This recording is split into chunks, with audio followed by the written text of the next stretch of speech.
ఈరోజు వేములవాడ పట్టణంలోని తిప్పపురం ఆటో కార్మికుల ఆధ్వర్యంలో మరి ఆటో కార్మిక నాయకులు ఉమరు, అంజద్, రఫీకు మరి మిగతా నాయకుల ఆధ్వర్యంలో కేటీఆర్ గారి చిత్రపటానికి పాలాభిషేకం చేయడం జరిగింది.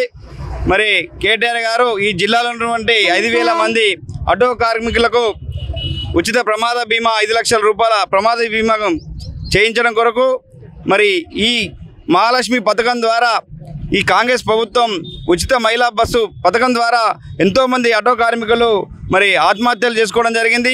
మరి ఈ కాంగ్రెస్ ప్రభుత్వం నెలకు 1000 రూపాయల చొప్పున వీరికి ఆటో కార్మికులకు ఇస్తా అని చెప్పి మాట తప్పింది. మరి ఇప్పటికి 2 సంవత్సరాల నుంచి మరి ఈ ఆటో కార్మికులను పట్టించుకునే పాపాన పోలేదు.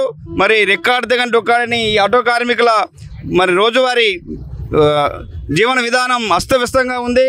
మరి వారిని గ్రహించి మరి కేటీఆర్ గారు వీరికి భరోసా ఇచ్చినందుకు మరి వారికి ఆటో కార్మికుల తరపున ధన్యవాదాలు తెలియజేస్తూ ఈరోజు పాలాభిషేకం చేయడం జరిగింది. 5,000 మంది ఆటో కార్మికులు ఉచిత బీమా 5 లక్షల ఇన్సూరెన్స్ చేయించడం జరిగింది. ఇందుకు గాను వేములవాడ పట్టణంలో ఇమ్లా డివిజన్ ఆటో కార్మికులకు కూడా ఇన్సూరెన్స్ చేయించడం జరిగింది. దీనికి మేము కేటీఆర్ గారికి కృతజ్ఞత తెలుపుతూ ఉన్నాం. ఈ మహాలక్ష్మి ఫ్రీ బస్ పథకం వచ్చిన పంచలి ఎంతోమంది ఆటో కార్మికులకు ఆత్మహత్య చేసుకొని చనిపోవడం జరిగింది. ఆటో కార్మికుల పరిస్థితి రెక్కాడితే డొక్కాడిన పరిస్థితి.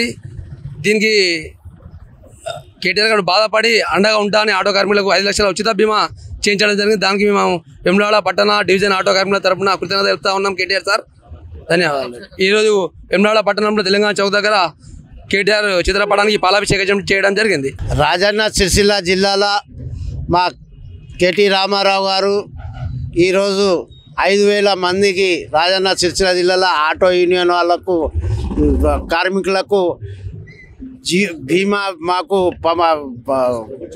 ఉచిత బీమా మాకు ప్రమాద బీమా ఇచ్చినందుకు వారికి మేము వేములవాడ ఆటో యూనియన్ పక్షాన ఆయనకు మేము కృతజ్ఞతలు తెలియజేస్తున్నాము.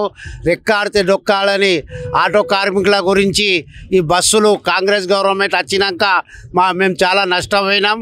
మాకు బాగా ఇబ్బంది అవుతుంది. మేము పిల్లలకు పోషించాలంటే వాళ్ళకి చదువులకు కానీ దానికి కానీ చాలా ఇబ్బంది అవుతుంది. చాలామంది ఆటో కార్మికులు ఈ బస్సులు చాలా అయిపోయినాక బాగా మంది సుధా వాళ్ళు సుధా చనిపోవడం జరిగింది. ఇవన్నీ దృష్టిలో పెట్టుకొని కేటీ రామారావు గారు ఈరోజు మాకు ఒక 5 లక్షల బీమా పదగించినందుకు వారికి మేము ఎప్పటికీ రుణపడి ఉంటామని చెప్పి మేము పేరున వారికి మేము కృతజ్ఞతలు తెలియజేస్తున్నాం. చరిత్ర సృష్టించినోడు ఇప్పుడు ఆ చరిత్రని తిరగరాయబోతున్నాడు. అబద్ధాల గోడల్ని బద్దలు కొట్టి నిజాలను రాగా మీ ముందుంచబోతున్నాడు. నిజమైన వార్తల కోసం వెంటనే డౌన్లోడ్ చేసుకోండి రా యాప్ని.